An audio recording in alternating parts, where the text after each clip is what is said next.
I'm Cyclon, and today I want to talk about new discoveries about recombinators. Now, with the introduction of recombinators this league, my team had been focusing on figuring them out, which initially we had not that big of a success, but we finally hit big and we figured out the new rules, at least the assumed new rules recombinators are working under. So for the sake of this video, a few things are assumed. First of all, the recombinating bench is assumed to be at maximum rank. Second of all, it is assumed that the Reddit post that was made in Sentinel League is correct or was correct. And third, we assume that there is some value given based on item level and item weight, which I get to in a bit as to explain what is different. Now, there's one final mentioning that later this week, so in a few days after this video is uploaded, a patch will go live, which improves the odds of retaining high values. Basically, this line, rare modifiers are more likely to be retained, seems to be even further buffed. We don't know if it's on the bench or on the base level, but it's more likely to retain higher level modifiers. I assume that this doesn't affect any of the new rays that affect the recombinating. It just makes it easier to get higher tier mods. How much easier, we will have to see. Now, as to what has changed. Now, this document I'm showing here, which is written up by my buddy Fel, is gonna be linked in the description, and you are able to just grab it and take it. So, before 3.25, there were 3 rules that recombinators were following. There was a 50-50 chance to keep either base. Prefixes and suffixes were completely separate from each other and didn't affect each other. And mods are retained or discarded independently of their weight or item level. With our testing in 3.25, we very quickly found out that the 50-50 chance to keep either base and that prefixes and suffixes are separate still fully applies. However, rule number 3 seems to have changed, and there is some calculations made based on item weight or item level. Now, we didn't do enough testing to say it's one or the other. We just know that there is some consideration of that. And the way I try to visualize that is with giving each mod has a new hidden value. Let's call it the Recomb Value. This Recomb Value is determined based on the minimum item level this mod can roll and the weight of that mod. Now, crafted mods have a very high value because they can be guaranteedly crafted and they usually have a very low item level to get that mod on the item. So this is why with our first testing, the first big thing we found is that crafted modifiers in 3.25, unlike before, are very easily retained on the item, and as such is detrimental to add to the item. So if you want to move only one modifier from one item to the preferred base, for example, moving from this Headsman X, or moving from any X, the T1 physical modifier flaring, to a Despot X, you will need to combine a white Despot X and the blue flaring Headsman X, in this case, and just hope that the 50-50 rolls on the Despot.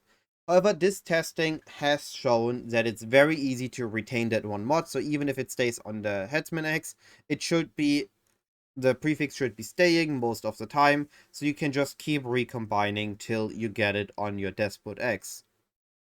Now, there are some other things like the item level improves on the Despot X and stuff, but other videos were about this. This is just gonna be about this new weighting item level thing that makes combining T1s harder. So this is how you can move one mod to a new base now. Now, if you want to combine several T1s, for example, triple T1 claws, triple T1 bows, or +2 wands, there your weighting is really bad. Now, to add further on this value thing, you need to imagine that when an item rolls its recombination, it first determines how many modifiers do I want to add, and then rolls a maximum value of modifiers to add on a new base. So let's say a base wants to add, the recomb says we want 3 prefixes. Now it's going to go over the prefixes and gonna determine in no particular order, do I want to keep this? And then add it, if it wants to keep it, it adds its value to the maximum value. Once this maximum value is reached, so let's say a T1 mod has a value of 1000 and a T10 mod has a value of 100. Just to give random numbers to this. We don't know if it's actually like this. This is just for visualization or for trying to make it easily understandable. Then getting a T10 over only requires the maximum value to roll 100. If you want to get a T1 over, then you need to roll a value of 1000. Now, if you want to combine two T1s, then you need to roll a maximum value of 2000 on top of getting two prefixes on your item. So this is already a lot harder to get. Now, if you want to get 3 T1 prefixes, you need to do this twice, right? You first, or 3 times minimum. You first need to combine two T1s, then combine the other two, one of the first T1s with the third T1, and then combine those two together to improve your odds of getting all 3 T1s. And hopefully you've rolled 3 prefixes or 3 suffixes, and then the maximum value is 3000, which will be the maximum then, to retain all 3 T1s. So this is incredibly hard to get. Now, however, what you can do instead is you take something like physical access, where you are happy with a T2 or T3 hybrid. Now, in my mini recording, which you hopefully you're gonna see here in the background, I used T2 percentage instead of T3 hybrid. I just didn't have any T3 hybrid bases, and I did want to get that video out so everybody is aware of this. So you can take this T3 hybrid. So you start with your Despot X and T1 flaring flatfish, get that over, then you have your T3 hybrid and a Despot X, get that over, and then you combine two Despot X's, and that means that you then get your guaranteed Despot X and hopefully retain the 2 mods, which T3 has a lower value than a T1, so it should be easier to retain both. And now you can just start working on that item, because you can now work with rails.